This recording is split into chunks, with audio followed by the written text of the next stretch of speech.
Olá, seja bem-vinda, seja bem-vindo a mais um episódio do podcast Rota Digital, podcast que trata assuntos como odontologia, arquitetura, ESG, sustentabilidade, e hoje a gente tem um bate-papo muito especial. E hoje a gente está aqui com um engenheiro ambiental, gestor aí de projetos ambientais dos pilares do ESG, Amir Hernandes. Amir, seja bem-vindo aí ao nosso podcast. É uma satisfação muito grande você estar aqui com a gente. Obrigado por ter aberto esse espaço aí na sua agenda e seja bem-vindo aí ao nosso episódio. Legal. Obrigado, Rodrigo, pelo convite, pela oportunidade de falar no podcast. É um prazer estar aqui. Realmente gosto muito da oportunidade de divulgar e compartilhar o conhecimento. Então, vai ser ótima essa nossa conversa, bate-papo. Espero que seu público goste bastante aí do que a gente vai abordar de ESG e sustentabilidade. Legal, com certeza, eles vão gostar sim. Amir, então, pra gente começar, se apresenta aí pra gente, assim, eu queria entender como que você chegou nessa parte aí da engenharia ambiental, você sempre gostou disso, como que você decidiu que você ia trabalhar nessa profissão? Legal. Olha, se eu puder ajudar, então, quem também, público do seu podcast aí, olhar nessa decisão de engenharia ambiental, o meu primeiro pensamento, Rodrigo, ele foi assim, eu queria fazer engenharia, mas eu queria olhar para onde os outros engenheiros não olham, né? Então o meu pensamento foi, o engenheiro civil, o foco dele é edificar, é construir. O engenheiro químico é produzir alguma molécula, fazer uma indústria dar certo. E aí, olhando para as engenharias, eu falo assim, mas quem que tá olhando pro o que não deu certo? Então, o que teve de problema na engenharia civil, resíduo, água, emissão atmosférica, impacto, que ninguém tá olhando? E aquele processo produtivo químico que o pessoal conseguiu o produto? Mas será que valeu a pena todos os impactos para conseguir aquele produto? E aí eu descobri que não, tem uma engenharia que olha para isso. Então tem uma engenharia que tá junto com as outras falando assim, entendo que o que você quer produzir é importante para a sociedade, mas não a qualquer custo. E aí eu descobri que a engenharia ambiental, o foco dela era olhar para isso. Como que eu aperfeiçoo os processos para que o impacto ambiental seja o menor possível? Ou então possa ser até revertido. Então, em algum momento, será que aquele engenheiro químico que é especialista é genial no conteúdo dele? Ele pensou que se mudar algum detalhe, poderia não existir aquele impacto ambiental? Então, foi esse ponto que eu entendi. Eu falei, então, essa é uma engenharia multidisciplinar. Porque eu preciso entender um pouquinho de tudo, eu não sou um especialista, mas eu ajudo os outros a pensarem com a pergunta certa. E aí eu tenho os insumos para o meu trabalho como ambiental e falar, agora eu tenho que mitigar o que não deu para evitar. Ah, bacana.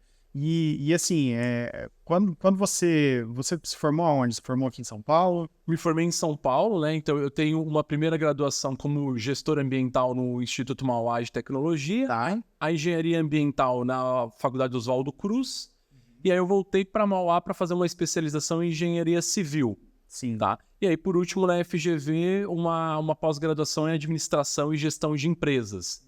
Tá? Então tem um pouco desse ciclo aí mais técnico e de estudos. Entendi. E aí foi nessa época que você entendeu essa questão de trabalhar com esses projetos de sustentabilidade, ecoeficiência. Isso. Rodrigo, uma parte que eu acho que é muito legal, e aí eu sempre dou esse crédito quando eu penso na BASF, na Fundação Espaço Eco, que é o terceiro setor da BASF, né? Eles foram muito importantes na minha carreira, porque eu comecei lá olhando sistema de gestão da qualidade, nos processos deles de prestar serviços para tornar processos e produtos mais ecoeficientes. Tá. O que era isso? Conseguir produzir o que você precisa num custo adequado, com baixo impacto ambiental e olhar também o impacto social. Sim. E aí eu já estava no momento de formação da engenharia ambiental. Aí me deu um estalo que eu falei assim, cara, é isso. Se eu parar para pensar como as empresas funcionam, a gestão de uma empresa, de um produto, a minha motivação está aí. Eu consigo tomar uma decisão se eu souber os números, se eu souber os dados. Então, é melhor ir para esse caminho ou é melhor ir para esse outro? Então, você pega uma metodologia como ecoeficiência, ela te mostrava tudo. E eu olhando na qualidade, né, naquele momento estruturando gestão da qualidade, trabalhando na BASF nesse caminho, na fundação nesse caminho, eu conseguia ver os processos. Então, eu conseguia aprender enquanto eu estava mapeando os processos e falar assim, pô, essa metodologia é legal, isso funciona, isso se mais empresas adotassem, você tomava uma decisão muito mais na conta antes da execução para ver, o que aconteceu, o que deu errado? Mas pera, eu não posso fazer conta antes de sair executando? Entendi. Nessa época já se falava em ESG ou não?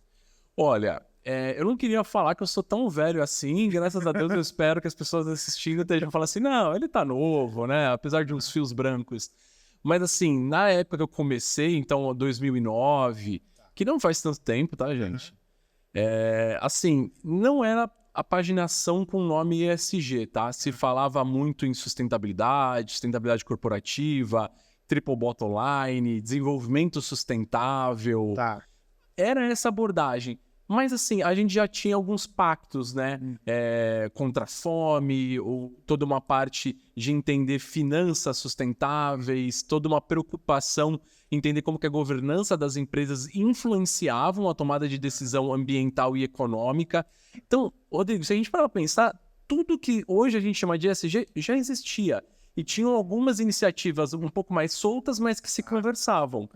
Então, assim, a gente não tinha tanto essa clareza em trazer elas juntas. Então, isso foi legal da existência desse conceito ESG, dessa palavra. Mas não quer dizer que não existia nada antes dela. Entendi. Era só trabalhada bem segmentada e alguns pontos de convergência. Eu tô te perguntando do ESG porque, assim, hoje em dia se ouve muito falar sobre ESG, sobre sustentabilidade, né? Essa questão do retorno ecossustentável e tudo mais. E eu vou te ser muito sincero, eu não sei o que é ESG. Eu trabalho com várias empresas que adotam essa política e por isso que eu achei interessante te trazer aqui, porque eu já acompanhei alguns trabalhos seus em compostagem, que eu quero falar sobre isso mais adiante. Mas essa parte do ESG eu vejo principalmente empresas grandes aí de cosmético, eco-friendly, vegano e tudo mais. E aí elas levantam muito essa bandeira e eu vejo que as pessoas elas não entendem muito bem o que é isso, né? O que é essa governança de sustentabilidade, né?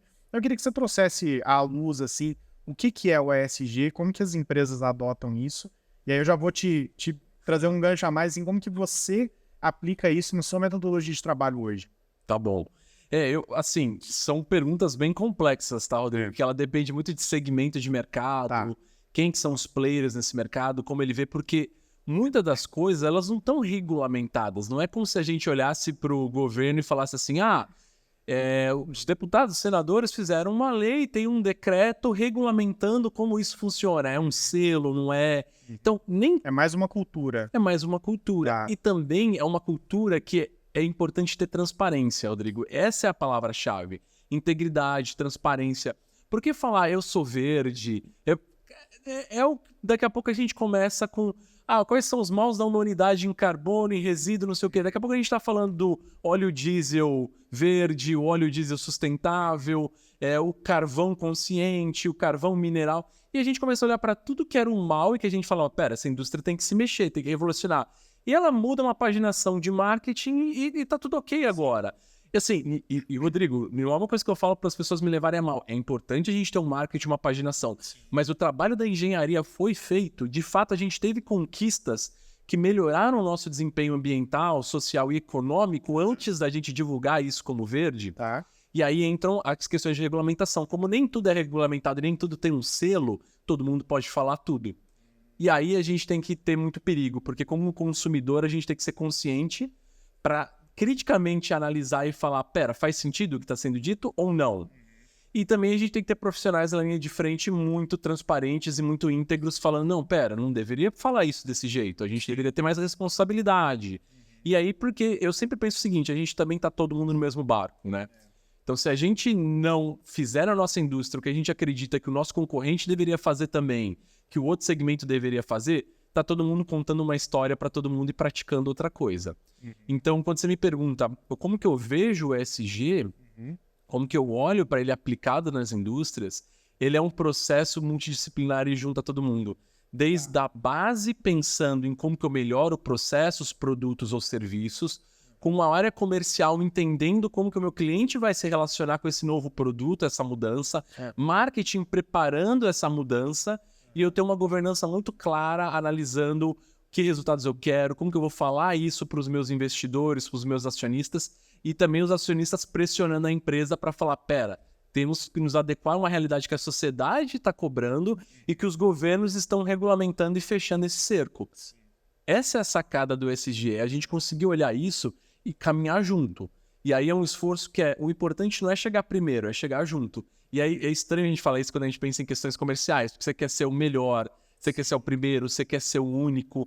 Mas esse é o benefício legal da sustentabilidade, tá? Que eu posso compartilhar com vocês. É um mercado que quer divulgar as melhores práticas, que quer que todo mundo caminhe junto, óbvio. Não vamos ser românticos em falar que as estratégias comerciais são abertas. Não são.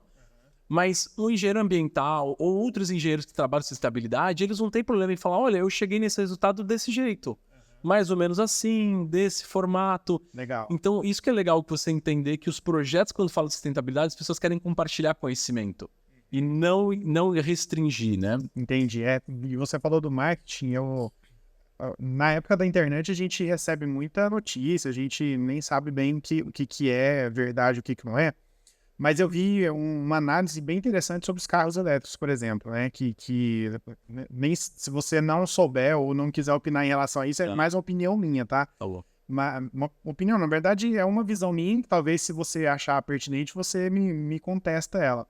Mas, por exemplo, dos carros elétricos que estão vindo hoje, Tesla, enfim, se diz que o impacto para produzir as baterias, o impacto ambiental para produzir as baterias, ele equivale ao impacto da emissão de CO2 por um carro a combustão, né? Eu não sei o que você pensa em relação a isso, e não sei também se isso é verdadeiro, porque acho que as baterias elas são de lítio, né? As baterias dos carros. Você tem algum dado em relação a isso? Você tem alguma opinião em relação a isso? O que você vê da parte dos veículos elétricos? Tá, acho que assim, mais abrangente dos veículos elétricos, que eu posso trazer um pensamento, e aí é um pouco do começo da conversa, pense sempre em análise de ciclo de vida. Compare funções, né? Então, a função de um carro elétrico versus um carro a combustão.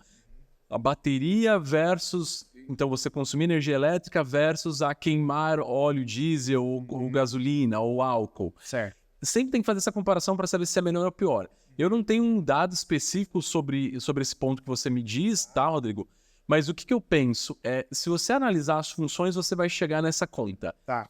E mais, a gente tem que saber também qual que é o depois da produção, qual que é a função. Porque você não produz um carro elétrico por produzir, você produz ele para rodar. Sim. Então você tem a comparação do uso, tá? Então o que eu comento, quando a gente olhar para carro elétrico, a gente tem que sempre pensar qual que vai ser o combustível dele, a fonte que isso vai vir, como que a gente vai olhar esses impactos. Então assim, eu acho que é importante a gente sempre ter o questionamento, tá, Rodrigo? Tá. Quanto mais a gente questiona, será que a gente não deveria ter uma matriz energética diferente? Será que a gente não deveria ter automóveis diferentes? Isso traz criatividade para a gente, e esse é o ponto.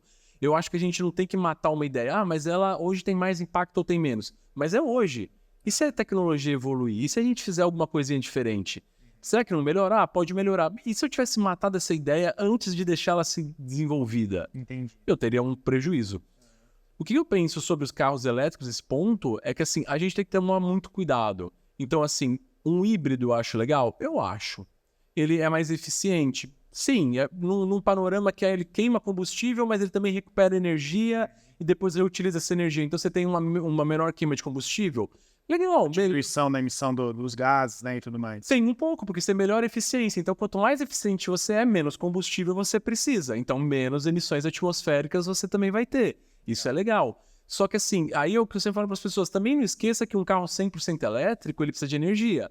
E se essa energia vier de queima de combustíveis fósseis, você ainda tem a emissão.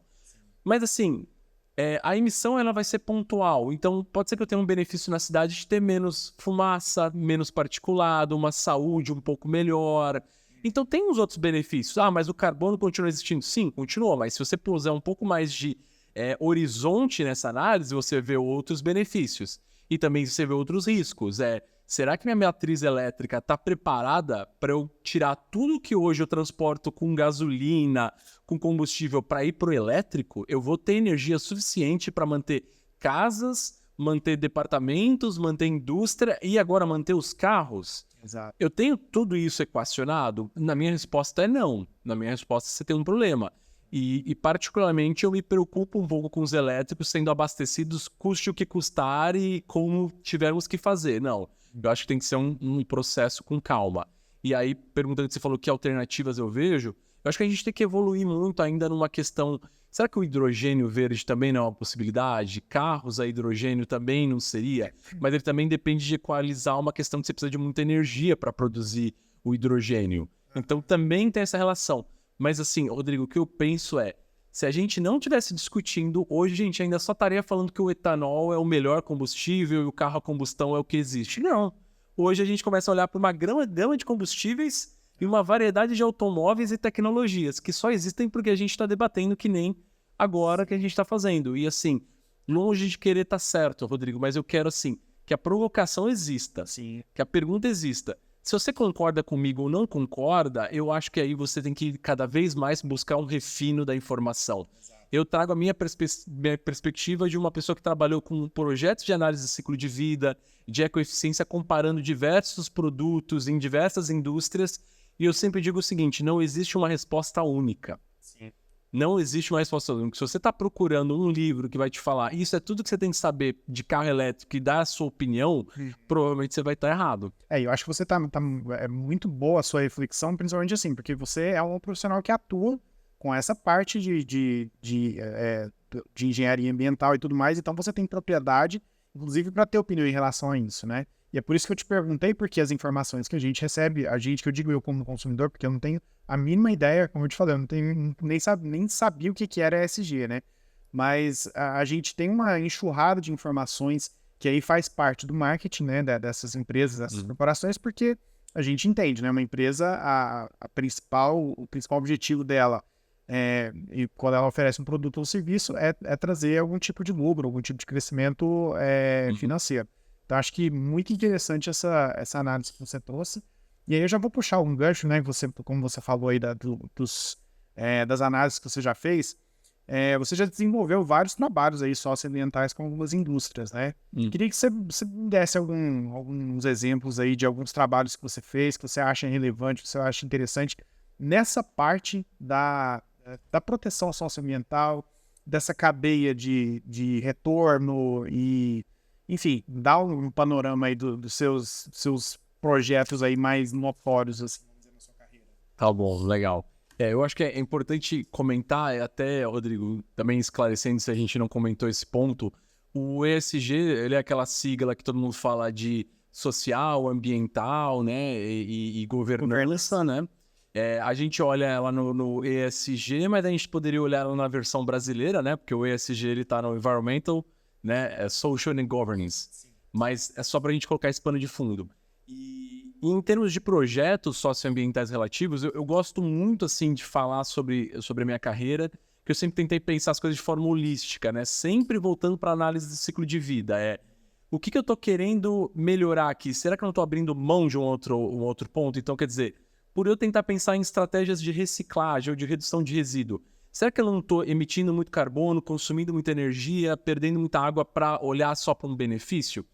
Então, um projeto que eu achei muito legal, e aí eu estava na cadeia fria, na parte de logística de cadeia fria, para atender transportes de medicamentos, vacinas, era a empresa que produzia os kits para esse transporte, fazia os estudos térmicos, né, desse transporte, ela tinha sempre muitos desafios, que era...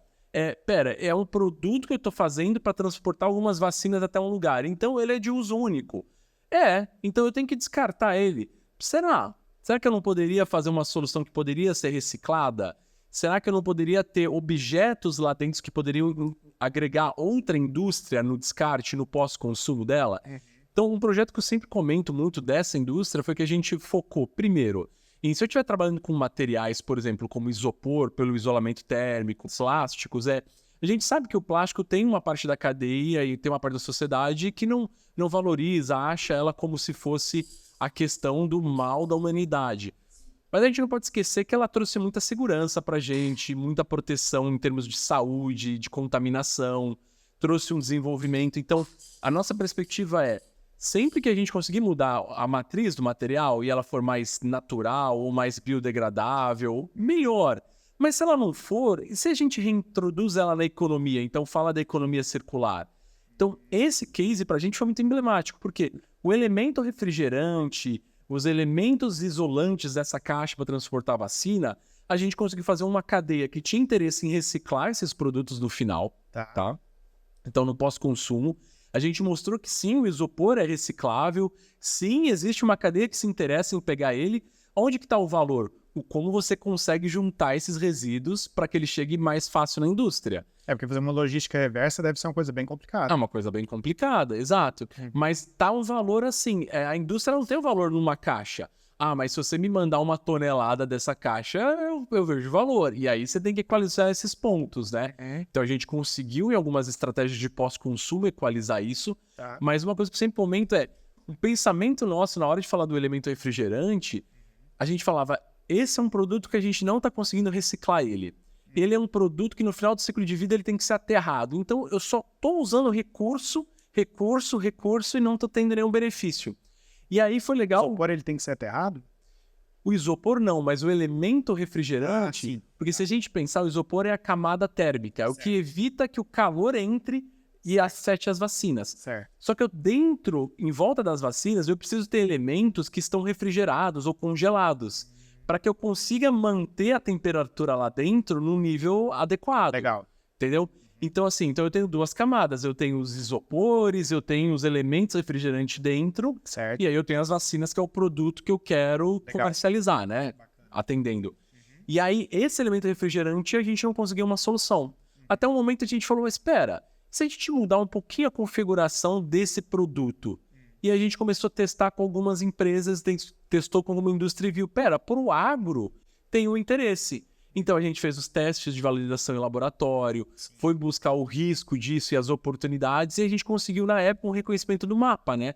Que é o Ministério do Abastecimento, Pecuária, né, e Agricultura, falando que, olha, esse produto que você configurou partindo desse elemento refrigerante, ele é um resíduo que tem interesse para o segmento do agro, que ele pode incorporar substrato, que ele pode incorporar um condicionador de solo. E aí era aquela sua provocação que você falou, ele entrou também num processo de compostagem, porque eu poderia pôr ele junto com resíduos orgânicos que estavam sendo compostados para que eu conseguisse ter um produto melhor, com características físicas melhores, características de absorção de água.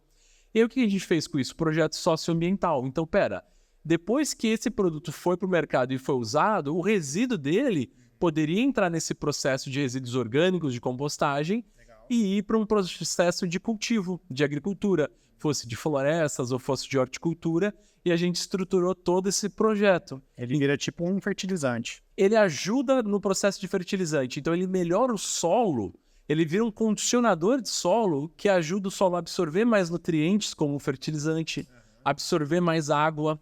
Então, melhora a condição do solo. Agora você imagina, Rodrigo, todo um produto que ia para o aterro, que não servia para mais nada, agora pôde reintroduzir numa outra indústria, num outro segmento e adicionar valor. Paramos de destruir matéria-prima e começamos a gerar matéria-prima para um outro segmento.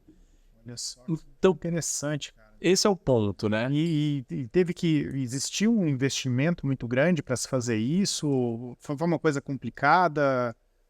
Porque imagina assim, como que você chega naquele momento de fazer uma pesquisa e entender que aquele material que ia para o lixo ele pode ser ter toda essa ajuda, né, ambiental e tudo mais. Então, assim, isso eu fico pensando, a empresa que quer trabalhar com esse tipo de retorno, não necessariamente nessa cadeia fria, mas eu acredito que da mesma forma que vocês lá conseguiram desenvolver um projeto de compostagem, outras indústrias que geram resíduo também podem, talvez, pensar, né? Talvez criar algum projeto nesse sentido. E aí, tudo que envolve essa parte do ambiental, eu vejo que esbarra principalmente na questão do investimento. Porque às vezes a empresa fala assim, eu preciso reduzir os meus resíduos, mas quanto que eu vou ter que desembolsar disso? E quanto que isso vai influenciar no meu faturamento e no meu lucro, na minha projeção de crescimento, né? Então a questão é essa, eu imagino que houve um desafio muito grande, principalmente nessa parte do investimento, né?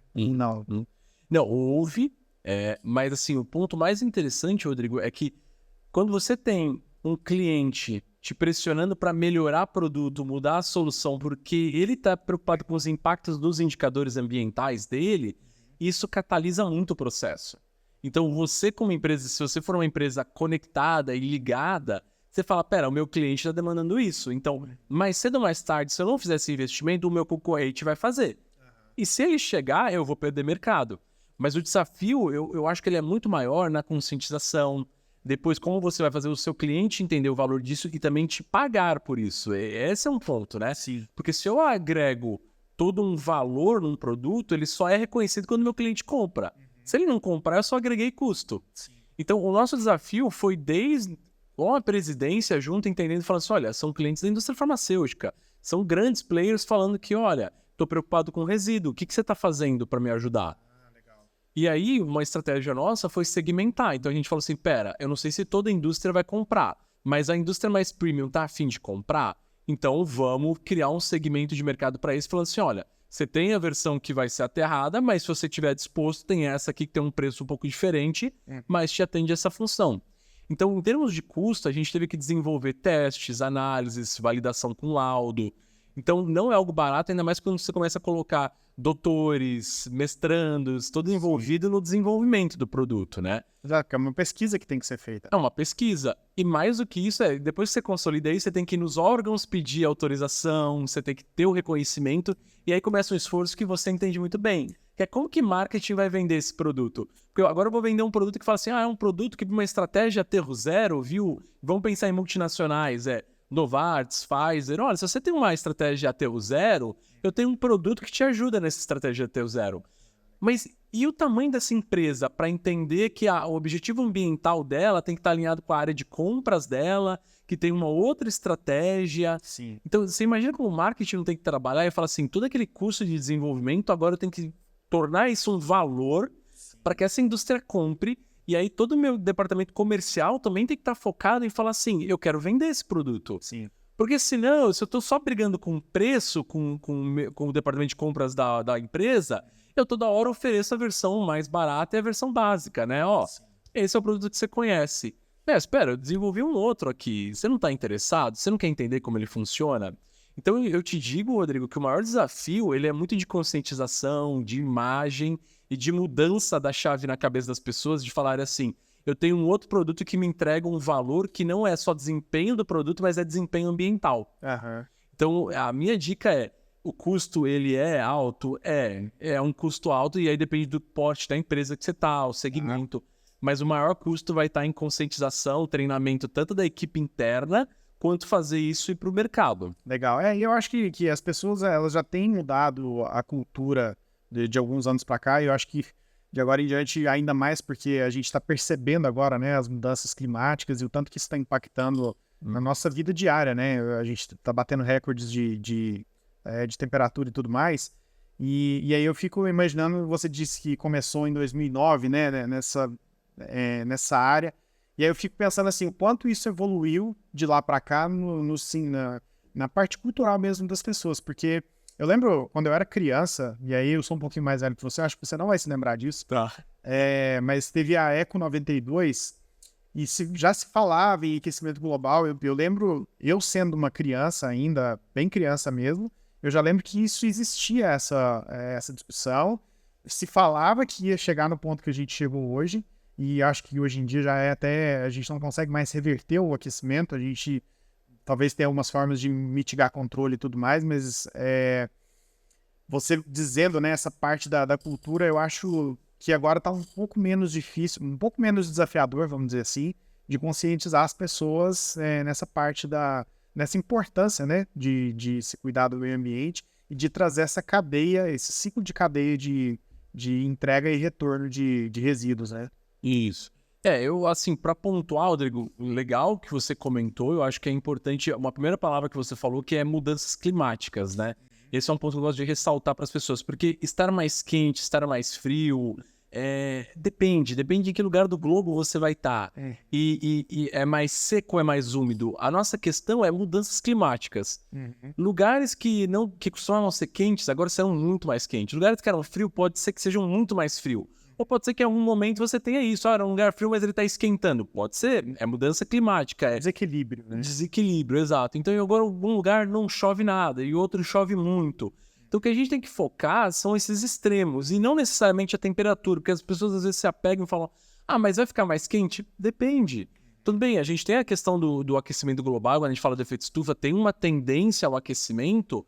mas ele é mais um desequilíbrio da atmosfera, um desequilíbrio climático, do que necessariamente só porque é um gás que tem uma capacidade de ter calor, tá? Eu gosto sempre de focar isso, porque quando a gente pensar, não é só o carbono, não é só o gás carbônico que é um problema na nossa atmosfera. Um problema na nossa atmosfera é todo gás que puder interagir com ela que tiver um impacto ambiental. Então eu posso estar falando de um ar-condicionado que nem a gente está aqui agora, que o fluido que vaza dele também causa o aquecimento global. E se a gente parar para analisar, às vezes 1 quilo desse fluido que vazou para a atmosfera é o equivalente a quase 2.000 quilos de gás carbônico. E ele vai ter um efeito próximo desse, do gás carbônico na atmosfera. Sim. E aí o que a gente tem que pensar? Mas dá para evitar? Não, dá para mitigar, dá para a gente ter elementos melhores, dá para a gente evoluir esses gases, dá para a gente fazer uma manutenção preventiva para que ele não vaze, dá para a gente ter consciência, mas assim, qual que é o impacto dele na atmosfera? É que o que você emite hoje, alguns gases ficam 10 anos, 100 anos, 1.000 anos na atmosfera, gerando o impacto, e o acúmulo, e a concentração vai aumentando na atmosfera. Então é aquele pensamento, mas e se eu fizer hoje? Se eu fizer hoje, vai ter um efeito para daqui da frente. O que a gente está pagando hoje é o que a gente fez no passado. Exatamente. E aí a gente tem que ter estratégias de sequestrar carbono, de absorver carbono da atmosfera e estocar ele em biomassa, como florestas, mas só em florestas não vai ser o suficiente. A gente já tem que começar a achar outras soluções, né? E aí, o grande foco que eu vejo é que as pessoas desenvolveram mais consciência, se perguntam mais. Existem mercados hoje específicos em venderem produtos com o apelo de sustentabilidade ou com foco em sustentabilidade. Os universitários, os novos desenvolvimentos que a gente vê de startup, se ela não tem um foco em uma solução ambiental, no que ela propõe de modelo de negócio, ela aborda um pilar ambiental, falando que foi pensado para não ter ou mitigar o impacto ambiental. Então, Rodrigo, pensa que coisa linda você falar que um engenheiro que saiu, que está falando ainda de repente de uma perfuração de poço de petróleo, ele fala que a tecnologia dele também teve um pensamento ambiental. Então ele está preocupado, ele está consciente. Quer dizer que a solução dele é ambiental? Não, não é. Mas quer dizer que ele olhou para essa vertente de sustentabilidade de meio ambiente. Então existe a preocupação. A gente vai conseguir mudar tudo muito rápido? Acho que não. É uma questão muito mais política, governamental, do que de ciência e tecnologia. A gente já meio que descobriu onde que está o problema e a gente descobriu quem é o problema. A gente ainda não descobriu como resolver o problema, que o desafio não está tecnológico. Sim. Ele é um desafio muito mais como sociedade e como estratégias de política pública do que de tecnologia, né? Exato. E quando a gente fala de resíduo, a gente não está falando também só de gás, né? Mas também de plástico, embalagem, tem outras vertentes aí desses resíduos que a gente precisa também ter esse foco, né? De olhar e ter atenção em relação a isso. Isso. Não, agora eu fiquei super feliz de você falando isso, porque você incorporou a análise de ciclo de vida quando você pensa num impacto ou pensa em alguma coisa. Que é isso? Um resíduo por si só, ele não impacta só, é um resíduo. Não, ele vem impactando várias coisas. Ele impacta água, porque você vai ter um resíduo ali, seja ele acumulado num rio e fazendo um rio transbordar, ou ele contaminando espécies também de fauna por consumo de plástico, por microplásticos, ou a gente também. Você consegue olhar o plástico sendo degradado e gerando emissões atmosféricas. Você consegue ver ele queimando e servindo de combustível para uma queima de florestas. Então, se você pensar o resíduo por si só, ele não é um impacto só nisso, ele é um impacto como um todo. E assim, ele também é um diagnóstico para a gente. Quanto será que a gente não falhou na parte da educação ambiental com crianças e na nossa geração? E quanto que a gente ainda não falha quando a gente olha no trânsito a pessoa jogando uma balinha, um plástico de balinha na rua, ou um cigarro, ou... Quer dizer, eu sempre penso no resíduo como diagnóstico da educação ambiental. E eu sei que não é só isso, e é muito simplista resumir isso. Mas quando eu vejo isso, eu falo assim, em um certo nível a gente fracassou. Quando a gente tem uma pessoa no carro, uma pessoa de um nível social bom, jogando resíduo no lugar errado, não reciclando, não compostando, eu sei que tem uns desafios, mas no dia a dia isso mostra pra gente que as pessoas não internalizaram. Estão conscientes, mas ela não entende que a parte dela é fazer o dela. Não esperar que o governo faça por ela. E aí a gente ainda viu que não tem essa transformação. A gente está na fase da conscientização, mas não da transformação. A conscientização, eu me pergunto se eu devo fazer. A transformação eu não faço porque isso é ruim. Entendi. E você vê alguma maneira disso ser incorporado, por exemplo, na educação, na escola, nas universidades? Eu acho que na universidade a gente já está no nível de consciência maior, de adulto e tudo mais, mas você vê A importância, obviamente, que ela existe, mas você vê a possibilidade disso acontecendo nas escolas de ensino fundamental e ensino médio, talvez? Olha, eu vejo, tem até exemplos práticos, case até para citar aqui para você, né? Legal. Por exemplo, no desafio que eu estou hoje, no cargo, hoje como coordenador de projetos de sustentabilidade no INPEV, né? Que é o Instituto Nacional de Processamento de Embalagens Vazias, Legal. eles são um case de educação ambiental muito claro para mim. Que eles conseguiram fazer, principalmente nas escolas rurais, fazer um entendimento de que nessas escolas tem que ter uma grade de educação ambiental para conscientização dos resíduos no campo, da conscientização de que as embalagens de consumo, depois de você usar agrotóxico ou alguns outros produtos, eles têm que ter uma responsabilidade no retornar, fazer essa cadeia de logística reversa. Então, hoje você tem grades das escolas com esse conteúdo que o INPEV, que é um terceiro setor, desenvolveu para aumentar e melhorar a conscientização das crianças do ensino fundamental até o ginásio e colégio já fica um pouco mais específico, como você falou, com um ensino mais formal. Mas se você tem uma criança que cresceu ouvindo falar de educação ambiental, nesse case que eu falei para você, que ela olha para o campo e ela reconhece o que é uma embalagem que deveria voltar para um sistema, você acha que ela não vai constranger nenhum adulto em falar papai ou tio? Por que você está jogando isso? Exatamente. Você não está fazendo porque eu vi que na escola o certo é tal coisa. E até hoje eu não conheci nenhum adulto que não ficou com vergonha de ser chamado a atenção de uma criança, sabe? Exato. Então, essa é a minha explicação, Rodrigo. Tem cases e eu acho que eles deveriam ser cada vez mais ampliados pelo MEC e por outras estratégias de educação. E, assim, um ciclo básico, mas eu vejo que cada lugar, de acordo com a economia da região, deveria ter um toquezinho diferenciado. Então, se eu estou no agro, eu falo um pouquinho mais forte do agro. Se eu estou mais na cidade, será que falar do agro faz tanto sentido? Sim. Então, de repente, eu reforço alguma mensagem muito mais de resíduos plásticos na rua, tampando bocas de lobo, enchentes, eu começo a contextualizar com isso. Então, eu realmente acredito. E assim, apesar de ser sempre de projetos, de análises em indústrias, eu falo para todo mundo que eu acredito na educação. Independente do que a gente faz de desenvolvimento tecnológico, de projeto, falo, não adianta eu dar o projeto mais tecnológico, mais genial para uma pessoa que não teve educação. Ela não vai saber usar, ela não tem o porquê usar. Exato. Então, assim, se eu fizer um projeto e não tiver educação, não precisa fazer o projeto. Ah, mas aí eu não precisaria fazer educação? Não.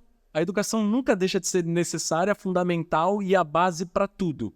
É ao contrário, o projeto não é necessário se você não tem educação. Não é se o projeto não existe, não precisa de educação. Não. Às vezes pode ser que um projeto não seja viável porque não tem educação suficiente. Sim, muito, eu acho que essa parte da educação é o que transforma culturas, né? Eu acho que com certeza essa análise sua ela é perfeita e muito válida. E aí, agora eu te provoco. Os desafios para poder fazer essa implementação, né? Vamos pensar nos projetos todos que você já fez e que você faz até hoje. Tá. Eu acompanho algumas coisas que você tem feito.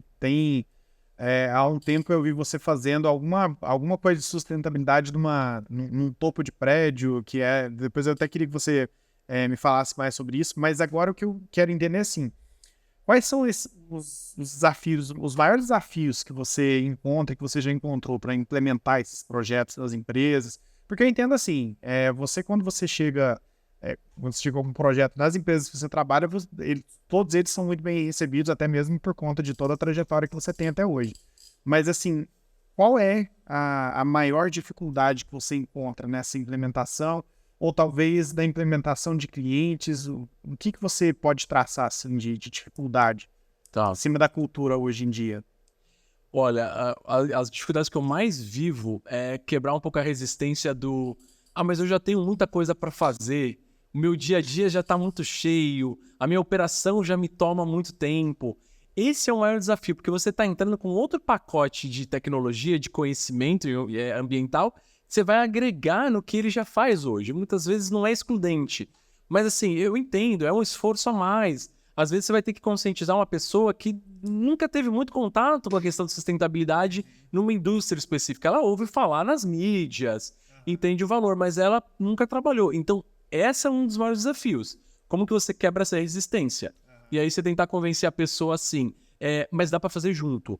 Ou porque assim, isso aqui, se você sempre fez desse jeito, agora se você fizer um pouquinho mais pro lado, acomoda isso.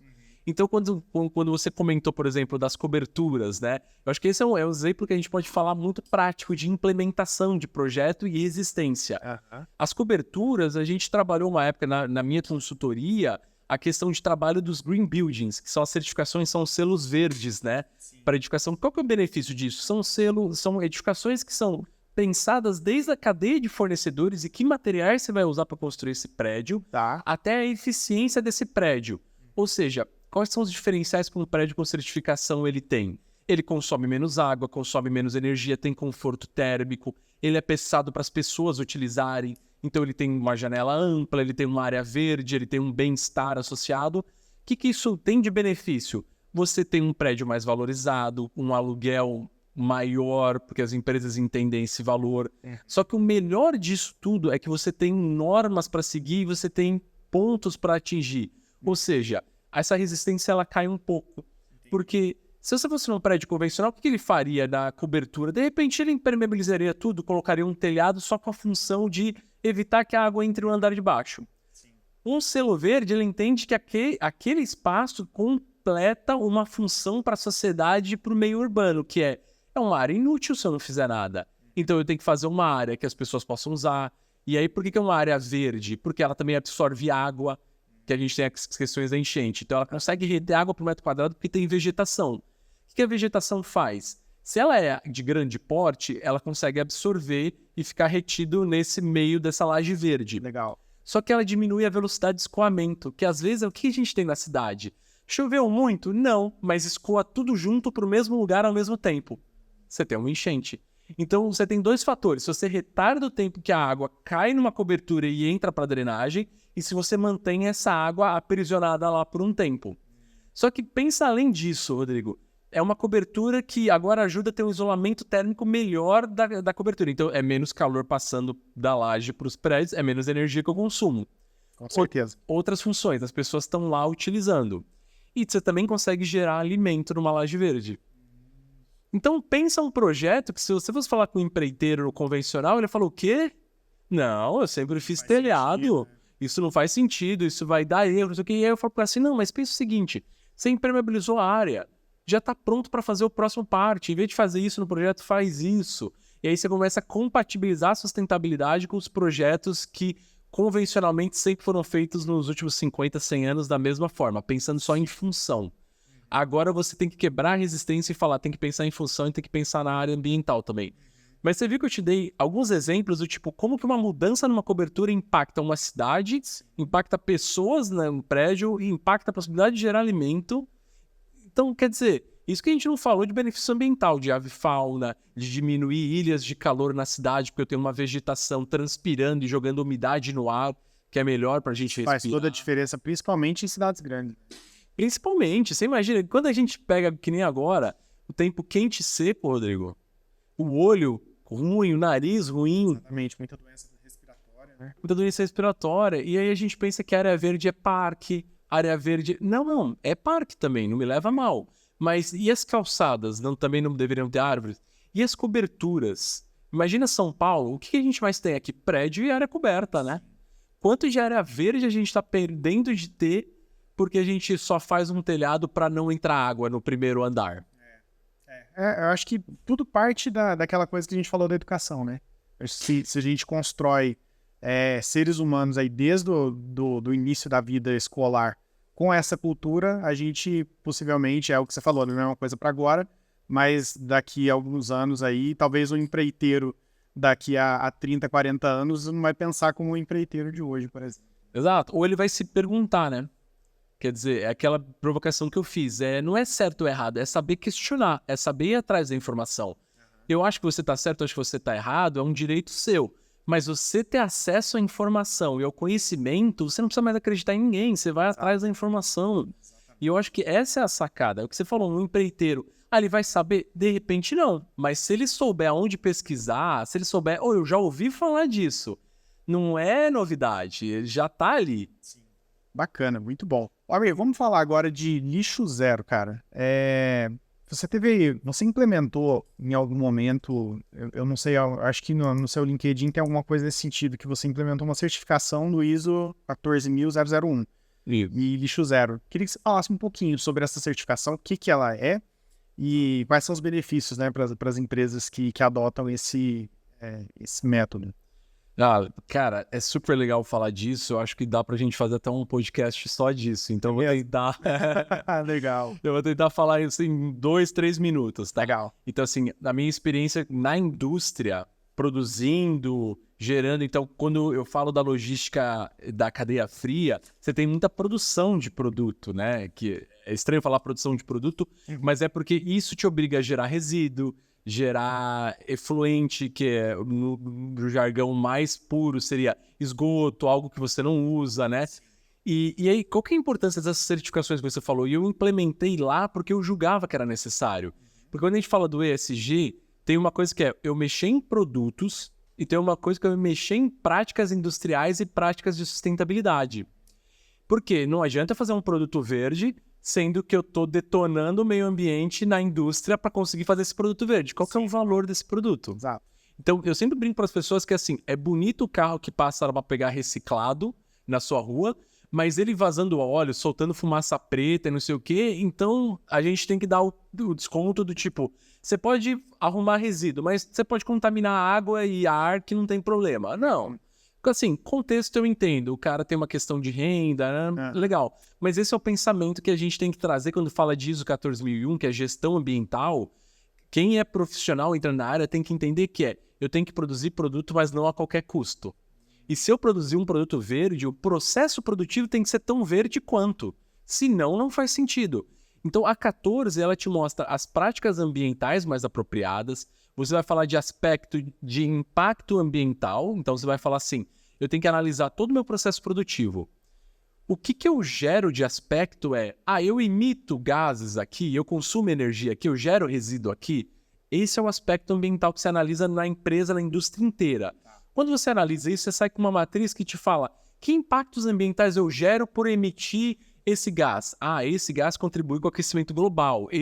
Então, você concorda comigo, Rodrigo? Quando você mapeia isso, você descobre aonde você tem problema e você descobre o que você é responsável. Total.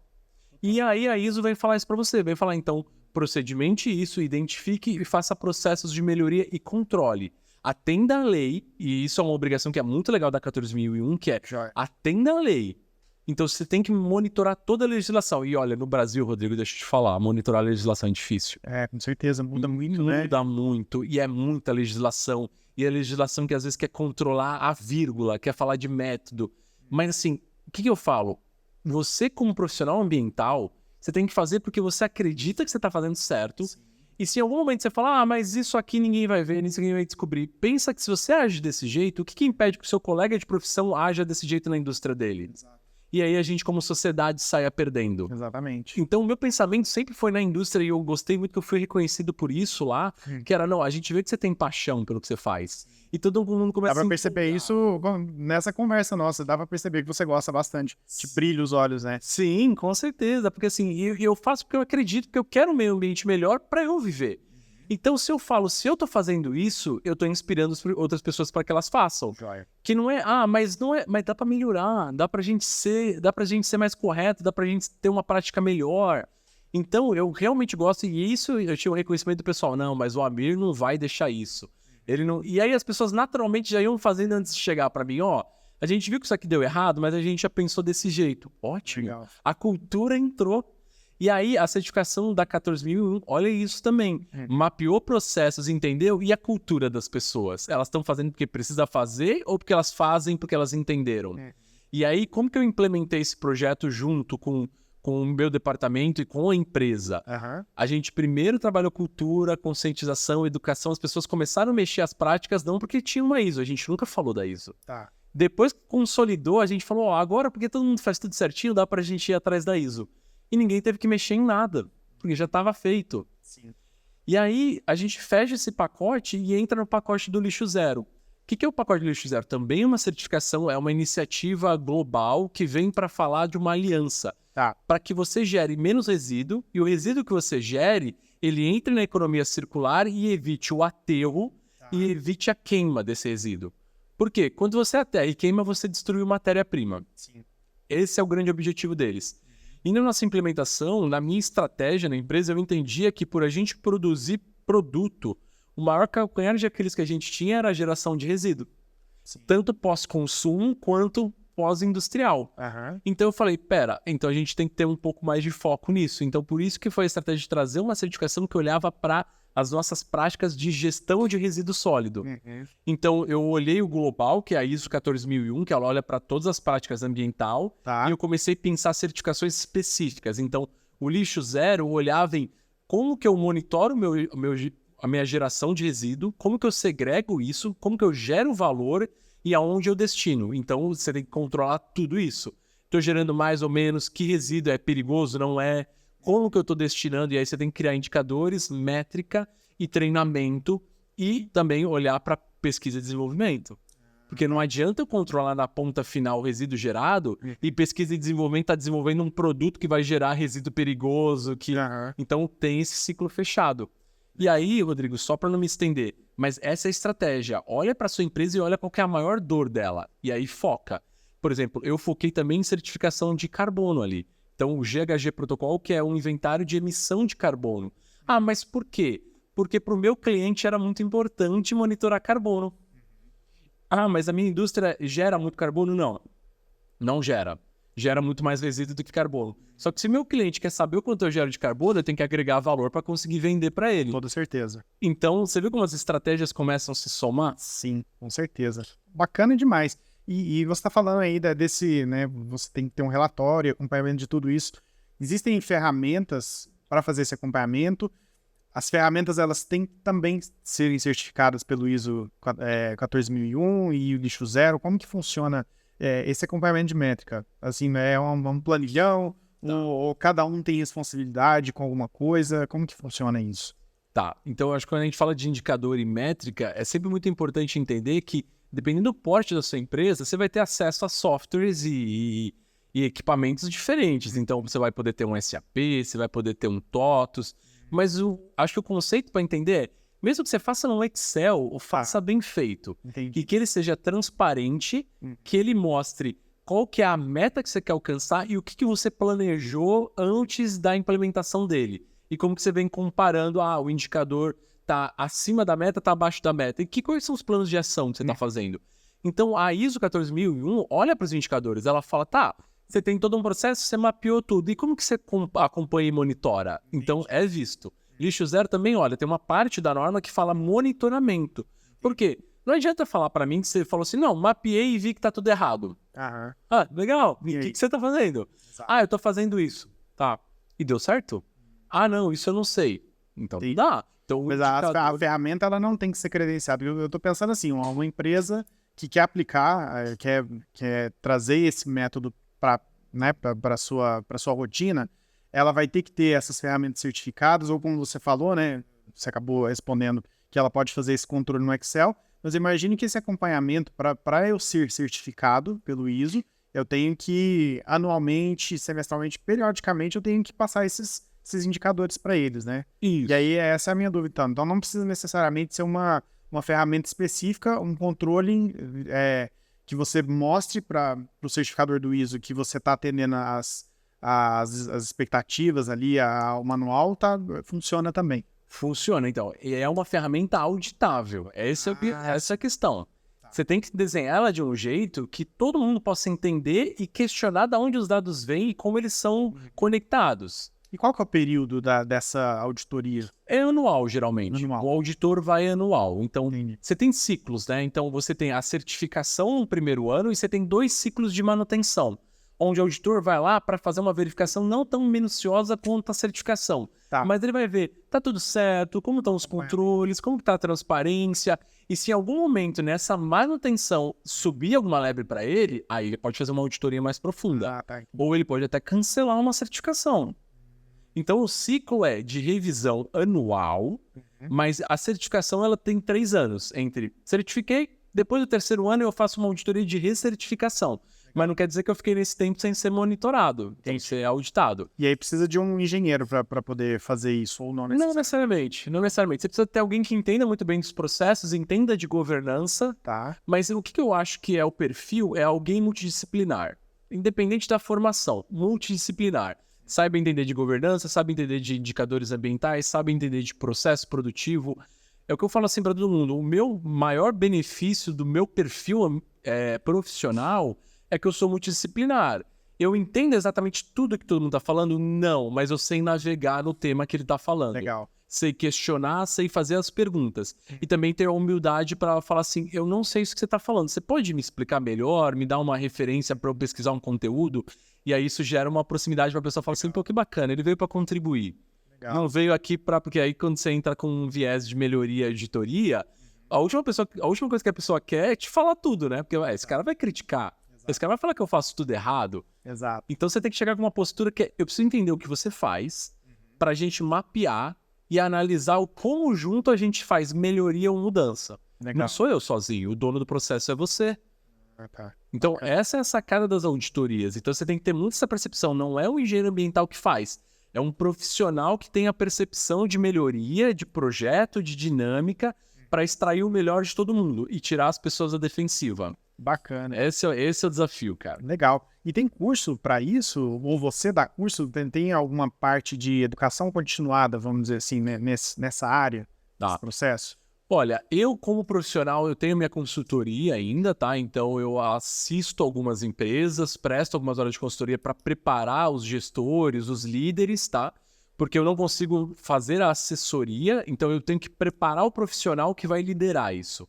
E respondendo sua pergunta, tem processo de educação contínua, você encontra isso numa versão de pós-graduação ou de curso técnico, ou então até de cursos in company, mais curtos. Então, por exemplo, um curso de 14.001, você encontra cursos desde interpretação da norma, que leva um dia, a formação de auditor interno, que leva uns 3 dias, auditor líder, que aí leva acho que uns 4 dias, então você vai tendo para cada norma. Agora, para desenvolver esse profissional que vai liderar as certificações, aí eu acho que é uma somatória de bagagem, de experiência do que ele viveu, com que ele se graduou e com que ele tem de objetivo profissional na vida, tá? Porque também não adianta você colocar alguém que o objetivo profissional dela não seja ser um generalista, não seja gerenciar, não seja liderar projetos. Se você pegar um cara muito especialista e colocar aí, ele morre. Uma porque ele não consegue lidar com a diversidade de temas, porque ele quer aprofundar. E outra que, de repente, a dinâmica de muitas entregas ao mesmo tempo e muita separação de trabalho pode não ser o ideal para esse perfil. Entendi. Bacana.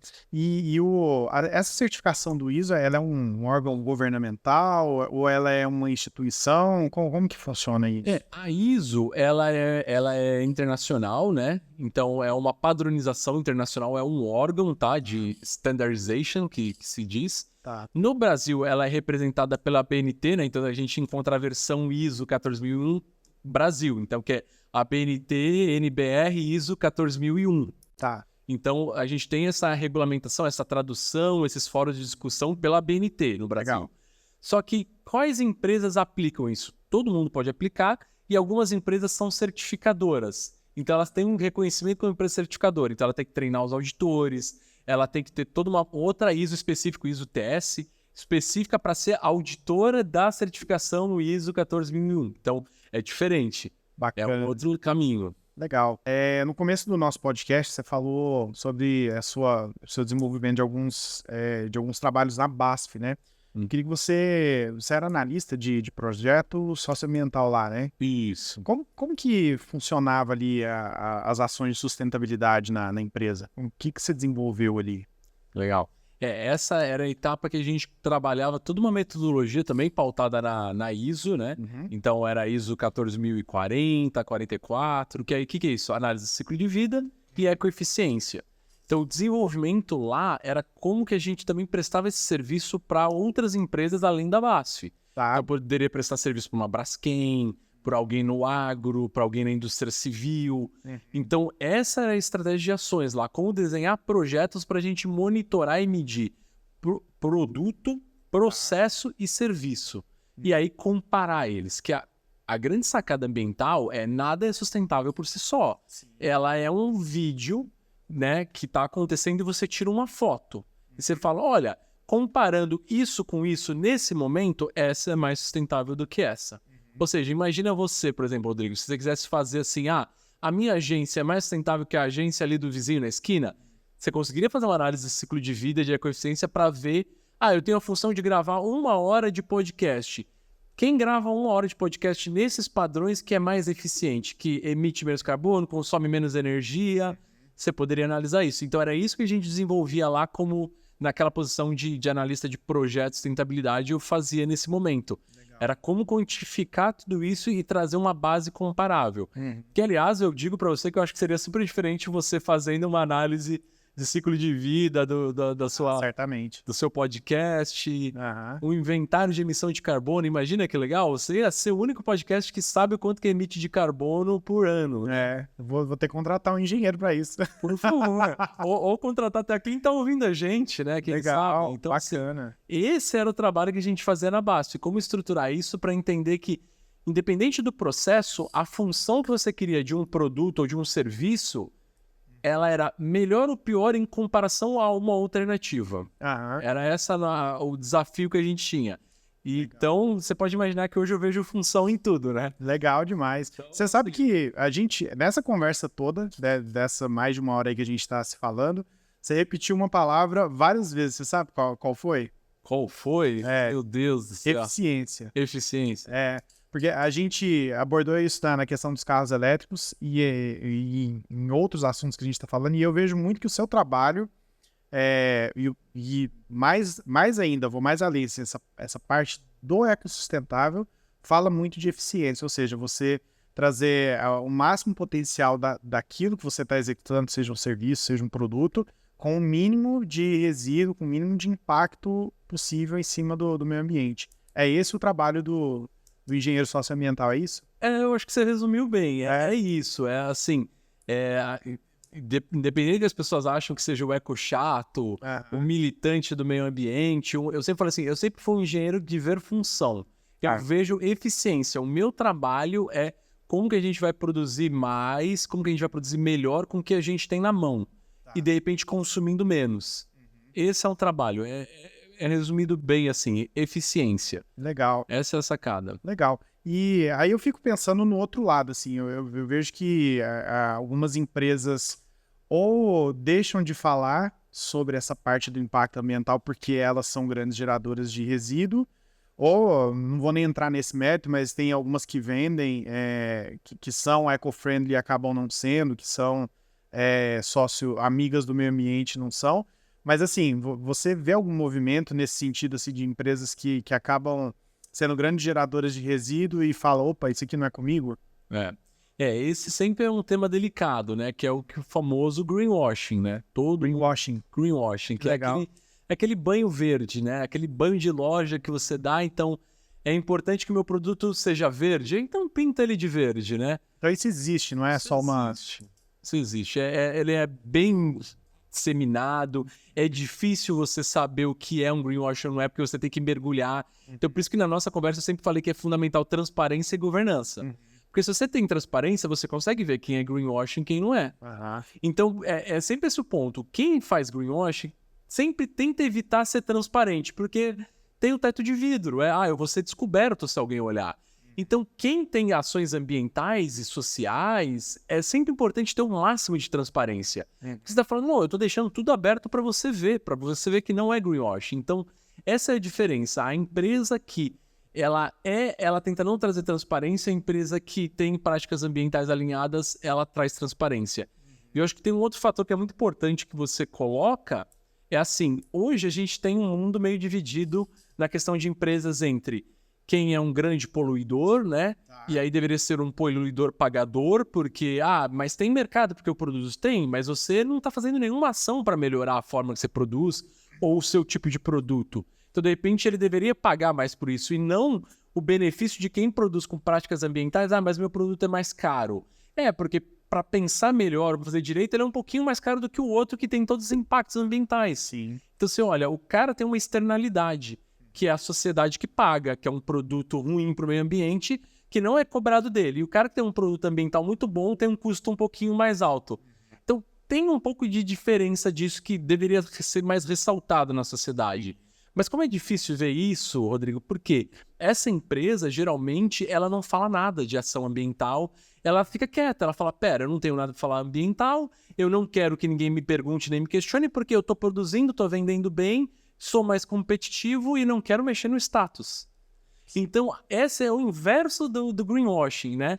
É o cara, não é que assim, o inverso que ele não faz greenwashing, não, ele nem fala de nada verde para não correr o risco de ser questionado se ele não deveria fazer algo verde. Então ele entende que, se eu falar verde, vão me chamar de greenwashing, mas se eu não falar nada, ninguém vai perguntar nada, então eu vou ficar na minha. E isso é tão ruim quanto. A empresa que não se posiciona, a sociedade posiciona ela, ou cobra. E aí ela é cobrada em momentos de crise. Sim. Ela teve um vazamento, ela teve não sei o quê, mas pera, ela nunca fez, ou ela tem impacto ambiental, ela tem crime ambiental. Aí começa a se questionar se para não falar de greenwashing, ela só esconde todo o malefício que ela fala. Entendi. Então tem esse lado também. A gente tem muitos exemplos aí que a gente nem precisa falar, mas a gente sabe bem. E eu acho que esses problemas, assim, problemas não, né? Mas esses desafios todos que você traz é em cima da falta da regulamentação mesmo, né, amigo? Você vê com bons olhos, talvez, um movimento que trouxesse uma regulamentação em relação a isso? Olha, é difícil, viu? Eu vi a BNT já fez uma proposta de regulamento, não de regulamentação, mas ela fez uma norma, ESG, né? 2030, se eu não me engano, essa é a norma. Mas ela traz muito de boas práticas, traz muito de orientação. De repente viria uma certificação. Tá. Aí legal, mas não é uma regulamentação, né? Do tipo assim, ou você faz ou é multa. Sim. Ou você... Assim, isso está começando agora com carbono. Então o Brasil acabou de aprovar um projeto de lei e está entendendo como regular o crédito de carbono. Quem paga, quem compra e qual que é o limite de gerar. Mas é uma discussão muito complicada de você falar assim, será que eu não estou pondo uma barreira no mercado? Exatamente. Será que eu não estou protegendo o mercado? Então, Porque a questão política, qual é o gestor, o administrador, seja ele federal, estadual ou municipal, que vai querer pôr uma trava no desenvolvimento econômico, né, na sua gestão? exato. Entendo que seja essa a dificuldade. Essa é a dificuldade. E é sempre aquele negócio. Não, se todo mundo fizer, a gente vai junto. Mas ninguém dá o primeiro passo. Então, assim, eu particularmente, aí é bem opinião mesmo, assim. Eu gosto de regulamentação, mas eu gosto com ela com a discussão com a sociedade e com as empresas. Essa é a verdade. Cria-se aonde temos que chegar e um pouco do como são as empresas debatendo e discutindo e levando em consideração a sociedade também junto. E não são só empresas multinacionais ou grandes discutir. A pequena também tem que discutir para ver como ela vai ser impactada, tá? Exato. E a gente tem que fazer uma regulamentação, algo que seja muito próprio da realidade atual do Brasil. Não é aquela realidade que, mas em 2050 a gente quer ser... Sim, mas aí você vai penalizar todo mundo aqui até... Não, vem fazendo algo gradativo. Sim. Vem entrando. Então, eu gosto porque você dá a capacidade de pegar quem quer fazer errado e mostrar que tem uma lei e tem uma punição por fazer errado. Porque quem faz certo vai fazer certo com ou sem lei. Essa é a verdade. E a sociedade vai pressionar por isso. Mas a regulamentação começa a deixar um pouquinho mais justa a questão do custo e do preço na hora de venda. Exatamente. Bacana, meu amigo. Vamos falar sobre ISO 9001.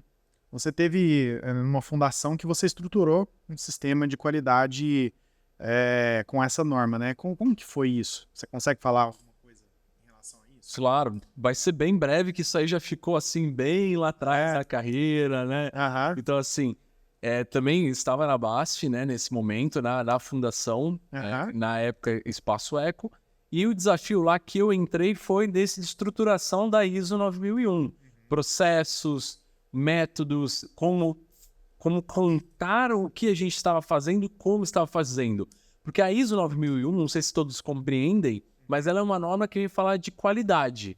Tá? Então ela vem falar da qualidade de um produto e da prestação de serviço. Então Tem muito a ver com a parte com a parte ambiental.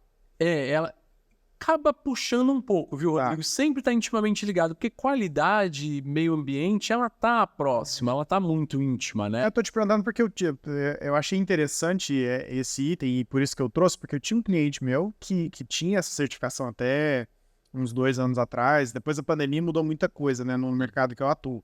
Mas aí quando eu vi isso, eu queria entender bem como é que... Porque eu fiz muitas campanhas para ele, falando, né, que ele era certificado, mas eu nunca tive a curiosidade de entender essa norma. E como a gente está falando sobre essa parte de meio ambiente e tudo mais, eu queria entender como que uma coisa está linkada à outra. Conecta, né?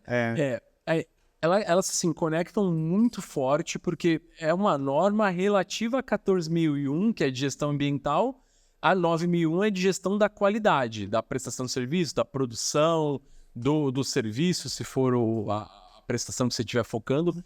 E o processo dela é desenvolver controles, gerenciamento, processos, tudo para você monitorar que o produto vai sair de acordo com o que você planejou e desenhou e de acordo com o que você prometeu para o seu cliente.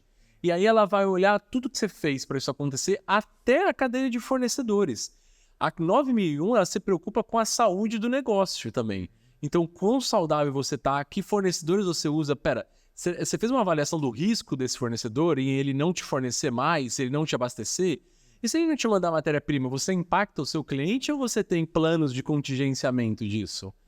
Então, isso tudo vê a questão ambiental também, porque a questão ambiental ela pode impactar a qualidade do produto e a prestação do serviço. Então, se eu tiver uma autuação ambiental, pode ser que eu tenha uma parada de fábrica, isso está previsto? Eu tenho um plano de contingenciamento disso? Então, assim, bem breve, para você que foi com essa curiosidade, é como que você formata todo o negócio e você pensa nele para que os riscos sejam mitigados e as oportunidades você ressalte. E aí você tem metodologias para analisar isso, você tem ferramentas. Então, tudo vai depender de onde você está e como você está. Na época da Bacio, eu estava na formatação de estudos, prestação de serviço, de projetos. Ou seja, é mais intangível, mas é uma entrega para um cliente. Então, como que eu garanto a qualidade do profissional que está executando o projeto? E consultores que ele possa precisar. Fez um check quando terminou o estudo? Teve alguém que verificou? Fez uma auditoria de terceira parte? Então, você vê que muda de fornecedores de produtos e insumos para fornecedores de conhecimento. Mas ainda é tão aplicável numa 9.001 quanto qualquer outra metodologia que pense em produto também pode pensar em serviço. Bacana demais, amigo. Olha, tá sendo muito legal esse papo, foi muito legal. Acho que a gente tem muita coisa para falar sobre essa parte de sustentabilidade e tudo mais. Eu até já te deixo o convite para você voltar numa próxima vez. Como que as pessoas acham, te encontram em rede social? Como é que, se alguém quiser entender mais sobre essa parte, sobre esse trabalho que você faz, ou sobre essas regulamentação não porque não existe, mas sobre essa parte das certificações aí, como que as pessoas te encontram? Bacana. Olha, o melhor canal para encontrar é pelo LinkedIn mesmo, tá? Então vai me encontrar tranquilo lá escrevendo Amir Hernandes com H e Z no final. Legal. O último sobrenome é um pouquinho mais difícil, mas é Musler, né? Um sobrenome palestino, mas... A gente coloca na tela aí. Coloca na tela para o pessoal conseguir entender fácil. Legal. No Instagram também dá para me encontrar. Tem um @Amir_Hernandes com um M depois do Z. Então, também me encontra. E assim eu sempre estou disponível para as pessoas, acessível pelo LinkedIn. Elas vão ver, eu respondo mesmo, tá? Legal. Eu aviso, eu falo assim, olha, recebi sua mensagem, vou tirar sua dúvida, vou te ajudar. De repente eu preciso de um tempinho. Mas eu queria muito, viu, Rodrigo, que as pessoas tivessem um trânsito livre. Então, quer entrar, quer tirar uma dúvida, tô pensando em carreira, pode entrar em contato comigo, vai ser um prazer falar, ajudar. Se eu não souber também, Rodrigo, eu sou super sincero com as pessoas, eu falo, eu não sei, mas eu sei quem sabe, entre em contato com o fulano. Legal, bacana. Então também isso elas podem ficar tranquilas que eu dou uma ajuda com networking. Que bacana, legal, amigo. Obrigado, assim, você me fez pensar bastante aqui, porque quando você falou das emissões do estúdio, eu nunca pensei nisso. E você vê, tem muito equipamento aqui que consome muita energia e não sei se... Eu acho que eu sou o cara do greenwash desse momento. Não falo nada, mas de fato é uma coisa que é necessário a gente pensar. É um tema muito sério, um tema muito interessante e te agradeço mais uma vez por você ter trazido luz a esses temas aí. Então... Fica aqui o convite para você voltar em um próximo momento, tá? Obrigado aí pela sua participação, pelo seu tempo de ter vindo aqui na Rota para poder gravar. E é isso então, a gente finaliza aqui mais um episódio do podcast da Rota. Não se esqueça aí de se inscrever no canal, ativar as notificações para ficar por dentro aí dos assuntos mais atuais em relação ao empreendedorismo, arquitetura, meio ambiente, odontologia, medicina. E a gente se vê aí numa próxima ocasião, aí no próximo episódio. Um grande abraço e até mais.